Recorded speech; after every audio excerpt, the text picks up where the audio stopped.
नमस्कार बच्चों। अपना दूसरा चैप्टर है तुलसीदास का, ये हमने पूरा पढ़ लिया है। आज मैं आपको व्याख्या में क्या लिखना है, जैसा कि मैंने सूरदास वाले पाठ में बताया था, वो बताने जा रहा हूँ।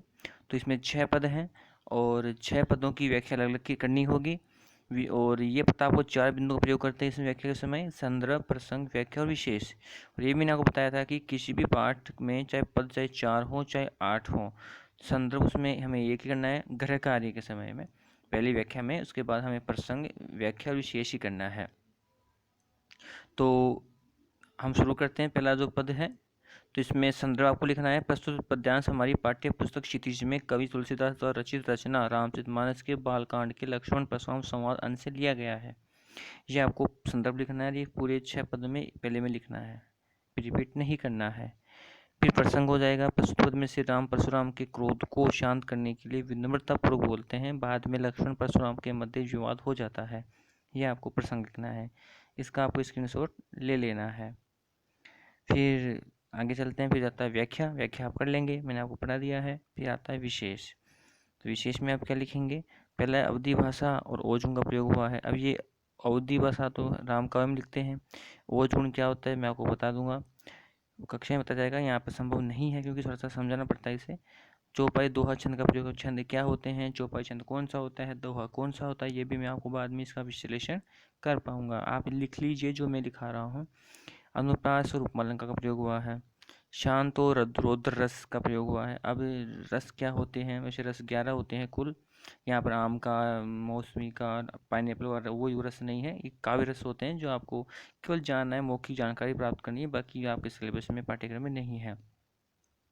और फिर आती विशेष पंक्ति, जो कि हम सूरदास के समय में लिखी थी कि श्री राम को विनयी एवं लक्ष्मण परशुराम को क्रोधी स्वभाव का बताया। विनय होता है विनम्रता, जो शांत स्वभाव का होता है।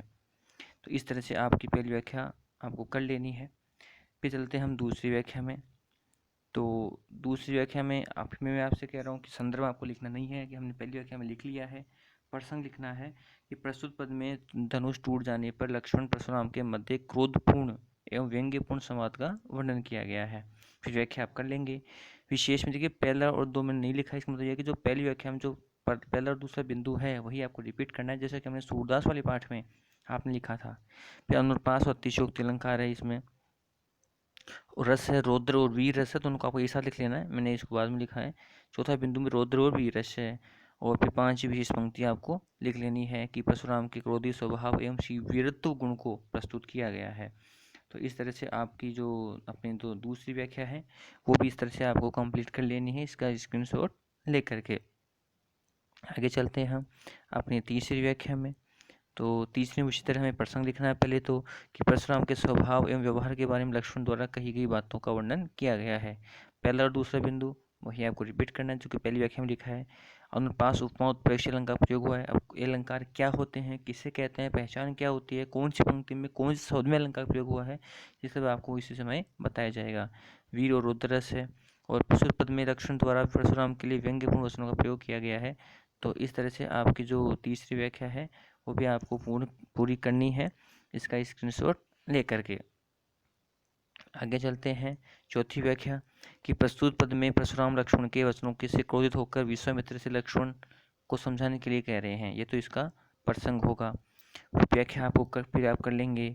विशेष में पहला दूसरा बिंदु वही रिपीट करना जो पहली व्याख्या में था, ये अलंकार कर लेंगे अनुप्रास उपमा।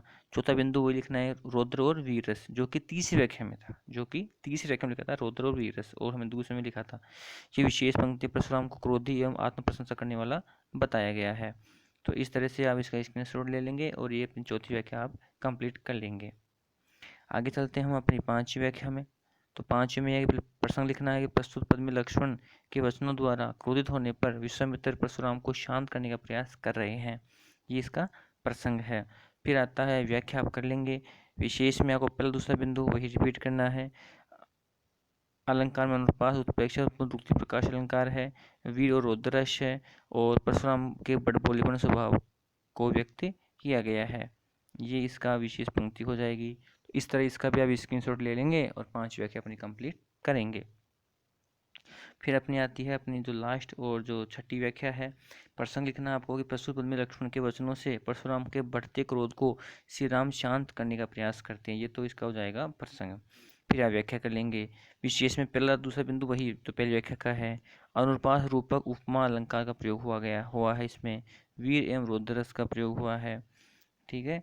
और इसमें आप एक काम कीजिएगा, शांत रस और लिख लेंगे। अंतिम जो अपन दोहा है, दो पंक्ति, उसमें शांत रस का भी मान सकते हैं। चलिए फिर शांत को छोड़िए, अब दो ही लिख लीजिएगा, दो ही रस है।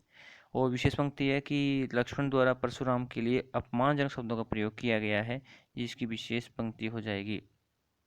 इसका भी आप स्क्रीनशॉट ले लेंगे। और अपन इस तरह से तो 6 व्याख्या है, इन 6 व्याख्याओं को आप इसके पूरी कंप्लीट करेंगे।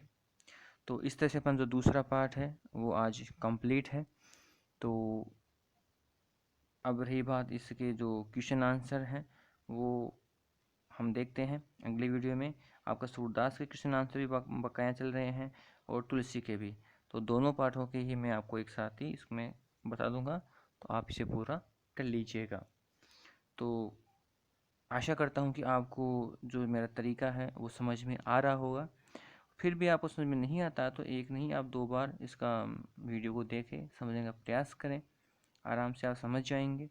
क्योंकि पहली बार में समझ में नहीं आता है, और तो आप दोबारा भी इसे देख सकते हैं। तो फिर मिलते हैं आपसे अगले वीडियो में। धन्यवाद।